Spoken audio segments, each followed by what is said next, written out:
আমাদের প্রতিটি সেক্টরে যে ক্ষতিপূরণ হয়েছে তোমাকে এগুলা পরিশোধ করতে হবে।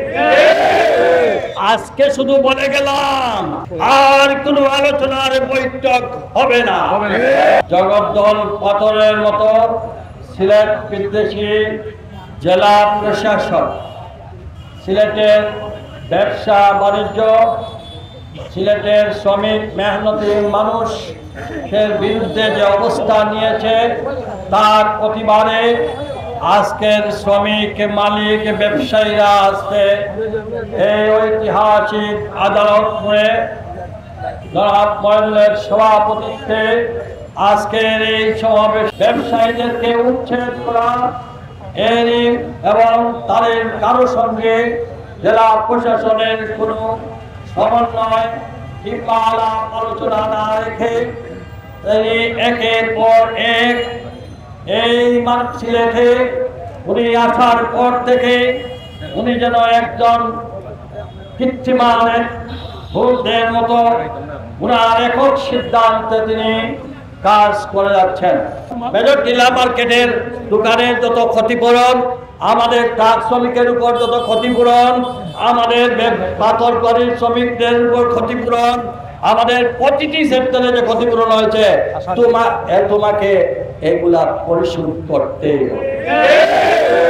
আজকে শুধু বলে গেলাম 5 তারিখের পরে কিন্তু তুমি জেলা প্রশাসকের সঙ্গে আর কোনো আলোচনার বৈঠক হবে না।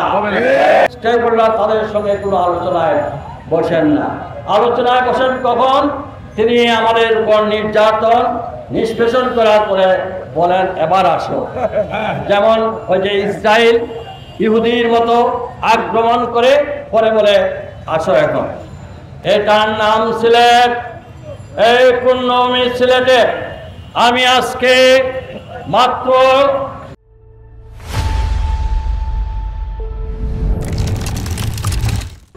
কয়েক ঘন্টা নোটিশে আমরা আজকের এই শুধুমাত্র আমাদের প্রতিনিধিদের আজকের এই সমাবেশ 4 তারিখের ভিতর এটা না শুনলে 5 তারিখে পরিবহন সেক্টরের যে আন্দোলন কর্মসূচি আসবে সেই কর্মসূচিতে আমার সর্বাত্মক সহযোগিতা অব্যাহত থাকবে।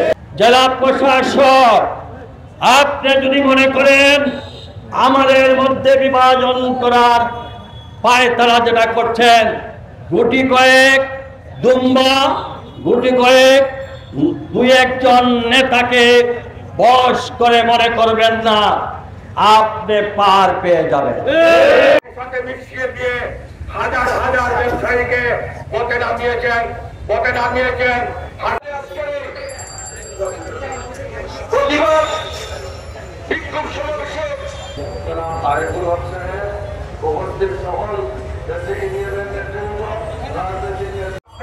সিলেটের গরিব মানুষের একটা হসপিটাল আছে, চক্ষু হাসপাতাল মেজর টিলায় ভেঙে দিয়েছেন, আপনি ভেঙে দিয়েছেন। যত ব্যবসায়ীরা ছিল তাদেরকে আপনি পথে নামিয়ে দিয়ে সভা অল্প কিছুক্ষণের মধ্যে শুরু হবে। আমি একটা কথা বলতে চাই, প্রিয় ভাইরা, বিক্রি করে সরকার এই মিলগুলো বাইরে থেকে টাকা আসে নাই, এসেছে মেহনতি মানুষের টাকা। এই টাকা আপনারা আমাদের সিলেটের এই পূর্ণভূমি হযরত শাহজালালের মাটিতে যত ব্যবসার মিল রয়েছে সেই হাজার হাজার কোটি টাকার এই মিলগুলোকে উনি এই ঘাটতি কারণে করতে এই সিলেটে 2000 কোটি টাকা প্রতিবাদ বিক্ষোভ সমাবেশে আরেকগুলো হচ্ছে দেশে নিয়ে